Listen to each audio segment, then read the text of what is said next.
The first call to action that these investors were experiencing was the need that, if I'm only saving 2%, that's not going to get me to my ultimate retirement goals.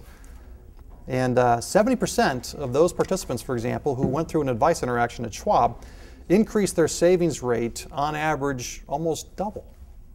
So from 5 or 6%, I think, was the starting point, to nearly 9 to 10% because of that advice interaction. The first path towards financial fitness starts with building up the wealth in the first place by savings. Now, we also saw some other notable points, which is they hung in there when it wasn't easy to hang in there. So something like 94% of those participants using advice remained in those programs even throughout the meltdown in 2008 and 2009. The consequences of that are pretty significant. In fact, I just saw a press release came out today, and I got to check who said it, but one of the concerns is that participants who bailed out in cash, went to cash, back during the dark days of 08 and early 09, for the most part, they're largely still in cash. And that means they missed the run-up in the market since then. So when you start seeing advice statistics that's showing 94% of the participants who are using advice solutions remained invested in those solutions, the conclusion would also follow that they're in a better position than, obviously, the participants who bailed out and went to cash, just based on principles of time and asset allocation and what professional advisors and management does.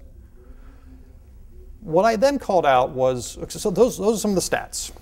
And there's also some statistics out there supported by both Schwab, and I also saw a study from Financial Engines and Hewitt that called out very similar statistics about they save more and they also earn more.